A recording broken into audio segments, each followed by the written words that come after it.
The program is Today with John and Helen, and we are live on PlusTvAfrica. Our final guest is in the studio, and we're set to benefit from his wealth of knowledge and experience. First, let's meet Dr. Gbadamosi Oluwaseyi Lawal, a highly dedicated and experienced medical practitioner, currently Senior Medical Officer at the Primary Healthcare Oriyonri, am I right? That's right. Victoria Island. Our guest is the IPC, Infection Prevention and Control Focal Person, as well as the Antiretroviral Therapy Coordinator for ETIOSA. Dr. Lawal's passion for public health was ignited by the understanding that prevention is often more effective than treatment in maintaining patient health. Let's welcome renowned Dr. Gbadamosi Oluwaseyi Lawal. We're so honored to have you with us, sir. Thank you very much. Good morning. Good morning. Good morning, doctor. So health these days, as always, is more than wealth, and good health is good life. So thanks for joining us, and let's get straight to it. I've been waiting for this moment for a long time. Yeah. So I would want you to give us an understanding of some basics of hepatitis and HIV. They're almost like twins. Well, most times we pair them. Could you briefly explain to us what hepatitis and HIV are and how they affect the human body? Thank you very much. So hepatitis and HIV, there's something very common about them. They're mostly caused, or they're caused by viral infection.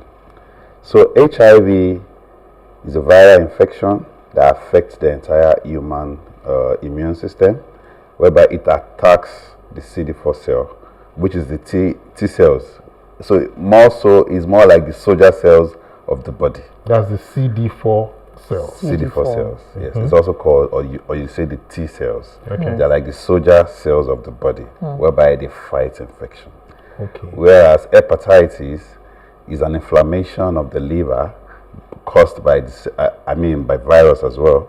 And you have types of hepatitis. You have the hepatitis A, B, C, D, and E. Yeah. So the A and E are mostly caused by contaminated food or water, which most times they can be resolved on their own. Okay. C can also be cured, as you can also take the antiviral medication that can cure C. But B can only be managed. Can only be managed? Can only be For managed life. with. For now? For now, with antiviral medication. Okay. So, and also, it now depends. If your viral load is a bit low, you might necessarily not even have to take medication in hepatitis. Okay. Yes, because most times they keep a watch. You have to be at the facility or the clinic to ensure a routine check on the liver, just to be sure the viral load is kept at the BRS minimum. So at that point, you don't need any medications, provided the person is not coming down with any issues that has to do with the liver. Whoa. Okay? That's a bit scary. It is. Anything health. So that's they are just similar, and also you have the medications you can take for both of them. And the most important is for us to have those medications taken judiciously in order to keep the viral load very low. Wow, interesting. Yeah. So there appears to be some common misconceptions about hepatitis and HIV. What are some of the common myths about hepatitis and HIV that you encounter in your practice? Okay. A lot of people still believe hepatitis can be cured spiritually, or HIV can be cured spiritually. In a prayer house? In the prayer house. I believe in spirituality as well too, but I also believe God, of course, God created science. And God created all the, treatments, medication, sciences, just for us to have solutions to our health. And He created you doctors as Of course.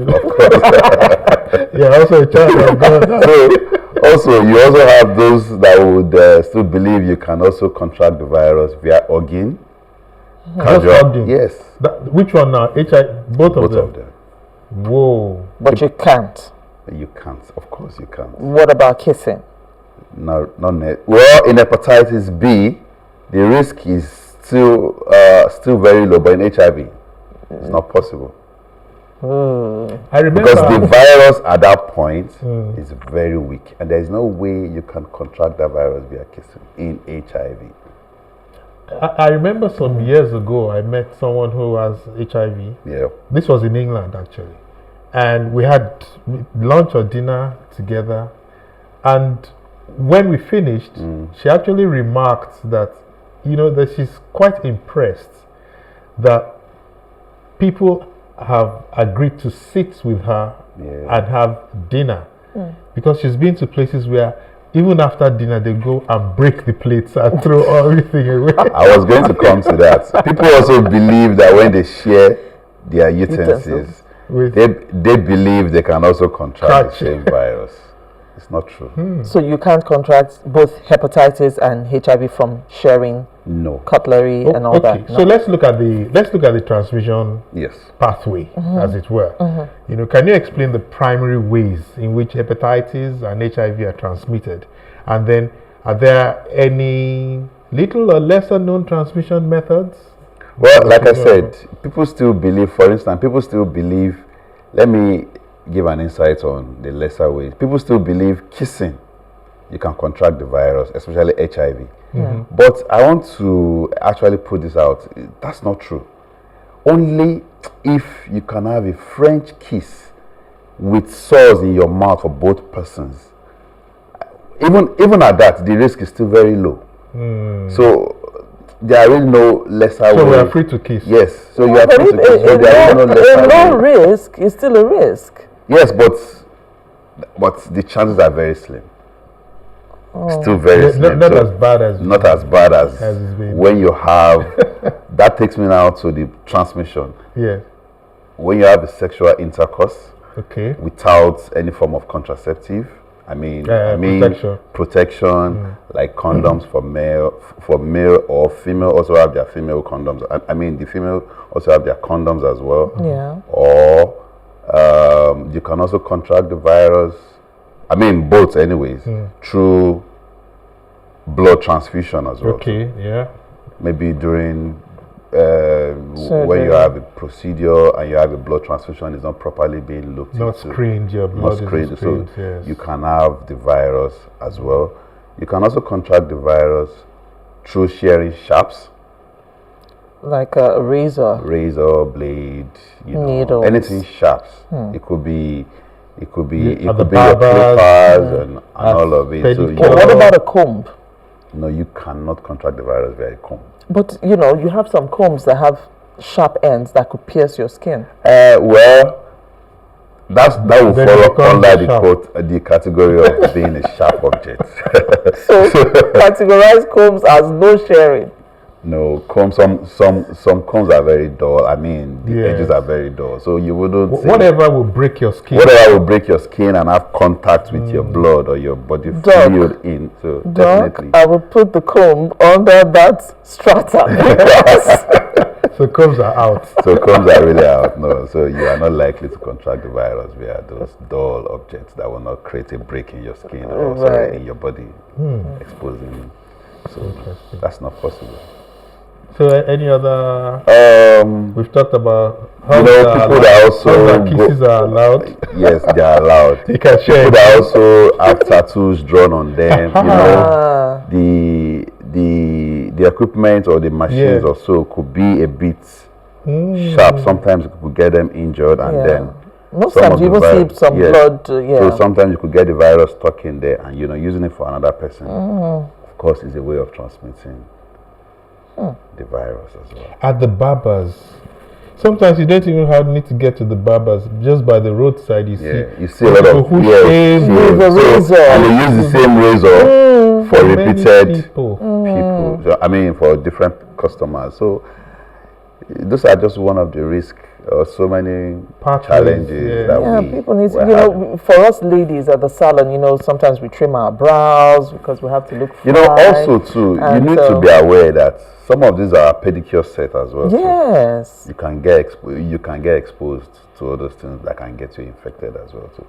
So These it's are- always very important To be, that you have your own yeah, to yourself. err on the side of We caution. take a lot of these things for granted. Yes. you We know. should. We really take these things for granted. So there are just so many ways we need to cope this. So prevention, no doubt, is always key Yes. in situations such as this. What are the most effective strategies for preventing transmission of hepatitis or HIV? First of all, it's just better you avoid multiple sexual partners. That's key. On both Avoid sides. on both sides. Avoid sharing sharps, even with your family members. It's very key. Avoid sharing sharps with them. Everybody should have his or her own, you know, our own item, or you Yes. know what they use personally. Also, use contraceptive when necessary. Okay. Even with your partner. Well, with your partner, yes, when necessary. And that is if you and your partner are aware of if you are aware of your status, maybe one is, you know, positive and the other. Even at that, we still advise that they still use any form of contraceptive, or, you know, just to limit or just to curb the spread of the virus. For instance, let me give you an example. You could have a couple where one is positive and the other is negative, and the other is called a discordant couple. So in your practice, you Yes. have seen quite a number Yes, of them, of course, quite a number of them. and they live successfully, Yes, and happily. they live successfully. Although we still have challenges whereby one of them would not want to disclose his or her status to the other person. Really? It's still a Even as challenge. couples. Yeah, even as couples. Is that not a crime? It's not a crime. Everybody's entitled to their His own. own secrecy. Yes. Wow. So it's still part of one of the challenges still ongoing at the moment, and then, you know, but it's not really a problem. The major concern is we need to find a way to lower the virus, keep it at the barest minimum in order to curb the spread, because the goal is for us to eradicate HIV 2030. By 20? 2030. Okay, that's the goal. That's the goal. Okay. Although it's been changing, I think at some point it was 2025, later 2030. So, but Yeah, well, let's hope that 2030 will be achievable. Exactly. Hopefully. Because Yeah. we're already in 2024. So, I mean, doctor, now you put the fear of God in so many people from the future.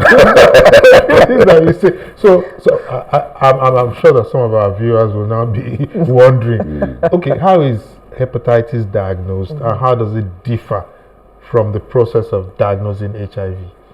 they're quite similar. Okay. They're quite similar, just a bit of difference when it comes to hepatitis.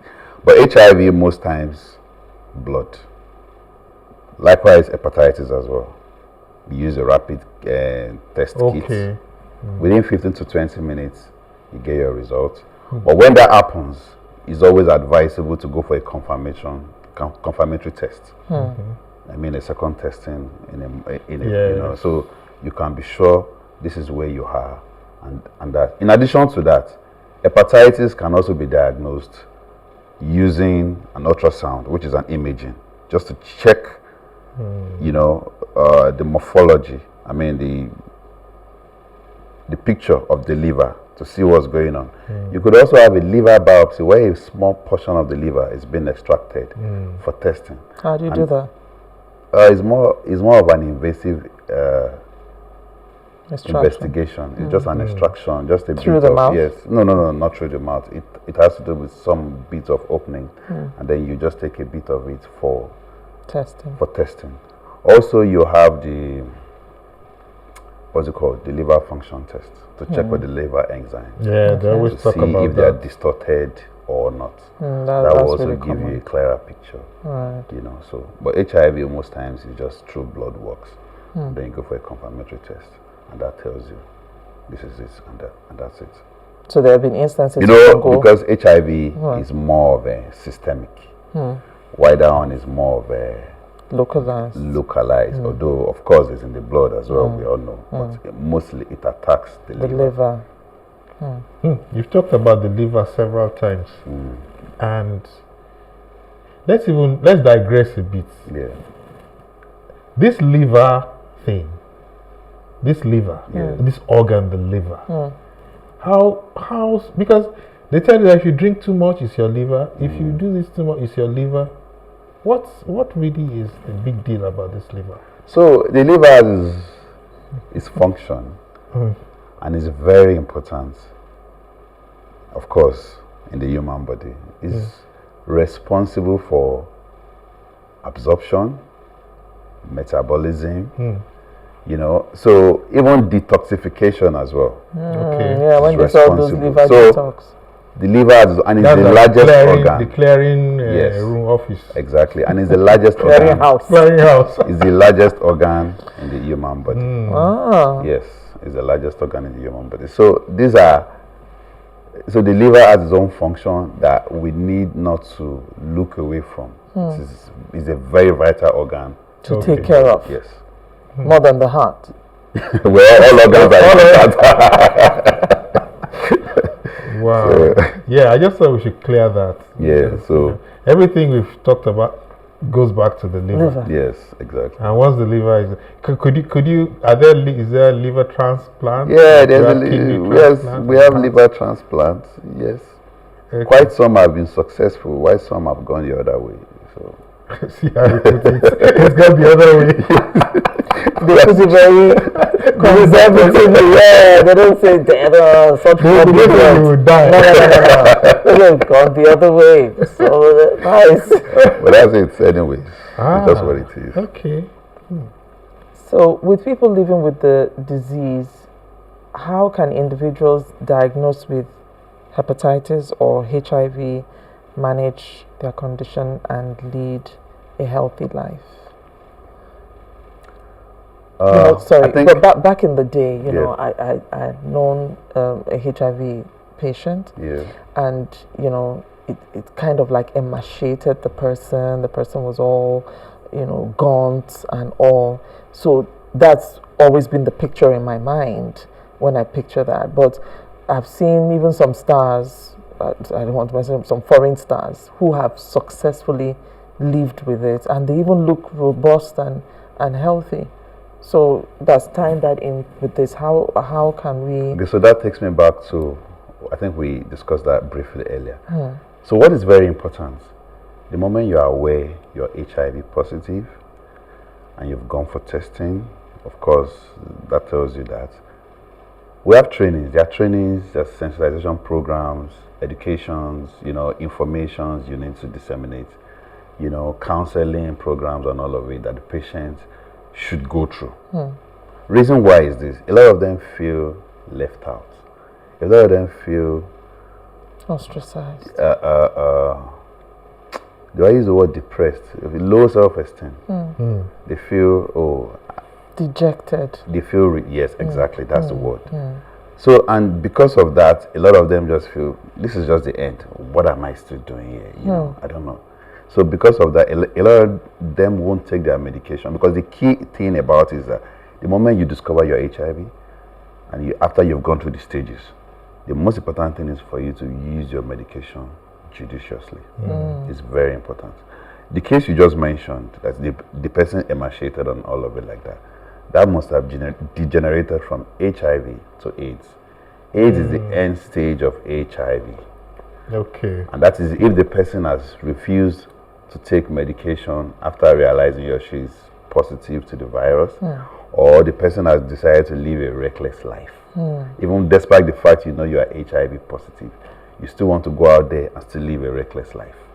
But the key thing about it is that you need to use your medication judiciously in order to keep the viral load to the barest minimum. In fact, to some people, even after taking the medication for a long period of time, if you go for testing, the virus could be undetectable. Really? So it's pretty much like high blood pressure. Okay. Yeah, because the doctor will put you on the medication for life. Yeah, exactly. So to speak.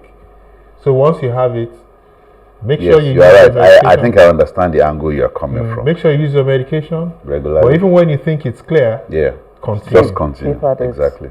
Because, and that is why a lot of them still believe that even after taking the medication for a long period, and they go check-in for the test again, and they realize they are negative at that point. It is not because they are negative, it is because the kids can't pick it up, because at that point the virus is at the barest minimum. So it's called undetectable. But they must keep taking the medication. They must keep taking their medication. Otherwise it will resurface. Of course, it will come back. So because a lot of them still feel if they don't, now that it is, I can't detect the virus. So I'm good. I'm good. And some of them believe it's miracle. And then they stop their medication and you know, this thing comes back. So maybe the example you've just given, maybe that was what transpired, or the person did not even commence on medication at all. And then it will lead to AIDS, which is an irreversible damage. Okay, once it gets to when it gets to that point. Irreversible. At that point the person falls down, falls sick, because so many opportunistic infection will set in and all of it. HIV is brother and sister to, is a brother to, or a sister to HIV. To AIDS, you mean? So HIV, AIDS, anyway. Yes. Why did you say a sister? Because they are just similar.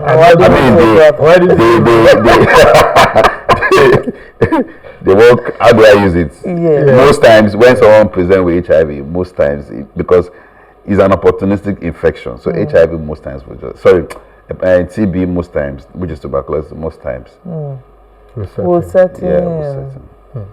Okay, so let's shift the conversation to public perception.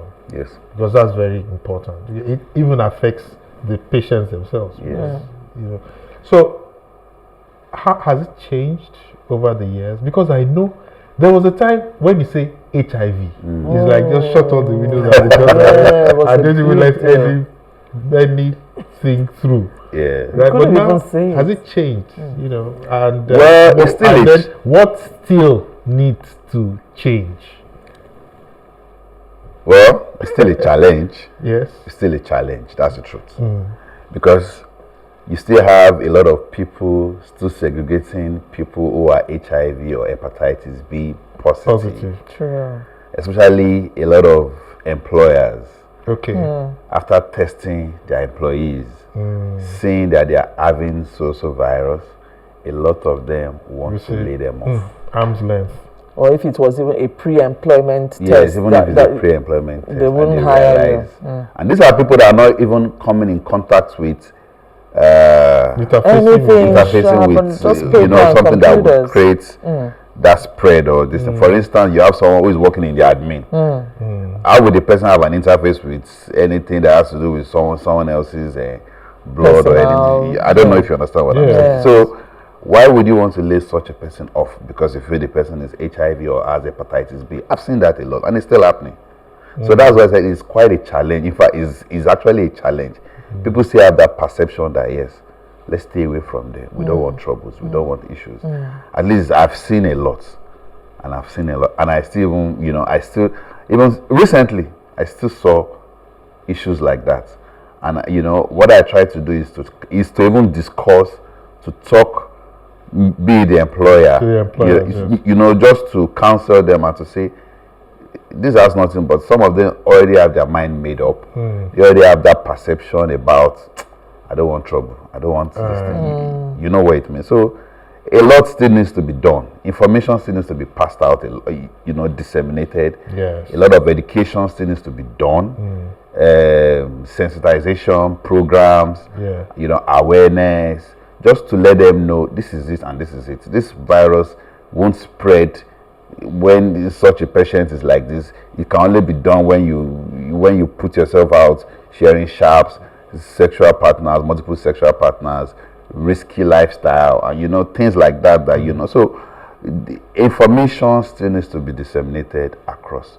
Sensitization is also key in this, so that people can have a different perception about. Yeah. But would you blame employers maybe in the care sector, maybe trying to hire nannies for children or caregivers for the elderly, who we consider vulnerable?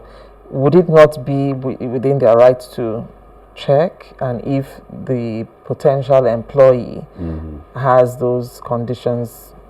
No, it is very essential they do the testing. In fact, even without being employed, we always advise that people should come into the facility, or people should have their check or their testing done at least every six months. Okay. It's very key. So coming down to your question, yes, they can do it, but a lot of them don't want to take any risk at all. So they just don't want any contact with anybody that has to do with being a carrier of any of these viruses. So the best for them is just to lead them off. So I think sentiment, and like I said, education is still key. A lot of them still need to be educated. They still need to be properly informed. It's a whole lot of challenge, honestly. It's quite still, it's still complex. It's something that we still need to keep working on. But doctor, we can't sit back and say, okay, it's a whole lot of challenge. What do you know of what is government and maybe? No, the government is really trying. I must commend them for that. They are really doing. But you're a government worker. Yes. I didn't expect you to come and knock No, but truth be told, the government is really trying. Lagos State government as well is doing very well when it comes to. No, that has become a cliche now. Yeah. So when we bring in, but really, Lagos, no, that's not really, true. Lagos State government is. No, Lagos State government, I give it to them. They are really doing well when it comes to. No, that's very clear. Yeah. And I mean, you were at the you were in the other day Rotary Club of Ikoyi. You came to LCDA. Okay, yes, I wasn't on duty that day. I was amazed. Yeah. The lady, the commissioner, the medical director, all of them came out and I wasn't on duty. They were patient. You were not on duty. Yes, I think I went for a seminar. Yeah, they were so patient. They talked to the lady. Talked to them, mingled, and you could see. A relationship. It wasn't just a job. It wasn't just a job. There was. Yeah, that was very good, and it's true. Yeah. That the government. But what about organizations? Yes, some organizations. I'm really hitting at the information dissemination. To be able to remove some of these. A lot of NGOs as well that we are partnering with, like Rotary. Yes, Rotary. Some other so they're actually doing very well, and they're really making this. Yes. Trying to make it easy for everyone. That's the truth. So it's still an ongoing work in progress. Yes, it's still a work in progress, and something that has to continue. So great. Interesting. So we could go on and on with this topic because this hits close to home. I think almost every family would have had some impact or the other with someone that has this communicable disease. But time is not our friend. So like they always say. Like it's always said. But I will advise people, and let me just say this, people should stop stigmatizing against people living with HIV or hepatitis, be it organization or individuals, because it can lead to cognitive disorder in some of our, or in people living with these diseases. So it can lead them to depression, mental breakdown, emotional stress and all of it. And some of them feel isolated. They feel less of themselves. So it is key that we should stop the stigmatization, or we should stop isolating them from, because the moment people realize this patient is a carrier, they tend to stay away, isolating them from themselves. So which is not good. We need the general public should have a different perception about people. They are also, in fact, there's no difference between them and us. That's the truth. So they shouldn't let them just have that kind of feeling about themselves. So it is very important. Okay. And I always advise people as well to also go around, go to facilities and have your to know your status. Yeah. The moment you get to know your status, ensure you start your medication in order immediately for us to be able to eradicate or to curb the spread of this virus. Yeah. Because sometimes you see some people, when they discover that they have this virus, they tend to say, I'm going to spread it. Okay. I'm going to, So we will not encourage them to. Yeah, do that.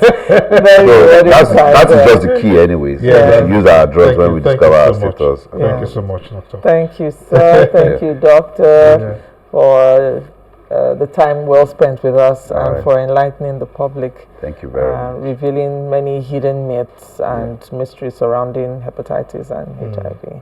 Thank you very much. Thank you. Thank you. It's great. So, well, for me, to show my gratitude, I would also like to share with you my nuggets. Yes. Which I do at Just this time, nuggets. for today, as we get set to round up the package for this week. Yeah. So, my nugget for this week is quite an interesting one, and we'll dive straight into it. It is when you do the right thing at the wrong time, it is the wrong thing. So whatever you do, whether right or wrong, doing the right thing at the wrong time is the wrong thing. Yeah. So, and this happens when we take actions without processing the timing. And as leaders, our actions become misplaced and mistimed when we are not intentional about them. And so it's saying that the wrong thing at the wrong time, the right thing at the wrong time is wrong. So by extension, timing comes with planning, and that's what intentionality is all about. So what's it all about? Well, it's all about deep thinking and thought processing, which is the mark of a great leader, and of course a great speaker, which is where my emphasis is on. In essence, great speeches will only come with some level of preparation. I call them filters. So you have to filter what you put out there. Think about it. Do the right thing at the right time, not the right thing at the wrong time. So that's my nugget for this week. And from there, we do our final goodbyes on the show today. I'd like to thank you and also thank our earlier guest, Adiola, who came to talk about that topic that has been, close to it's been hidden in the minds of many people. That's abusive women on men.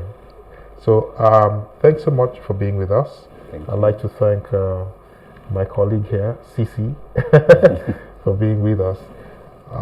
There'll be a repeat of the program on PlusTvAfrica on DSTV 408 and on Star Times 308 on Saturday night 10:30 and Sunday morning 9:30 in the morning. Saturday morning in the morning. Okay, so that's it for this week. See you again next week. I'm John Senaya, and I'm out. I'm Cici. Have a nice week.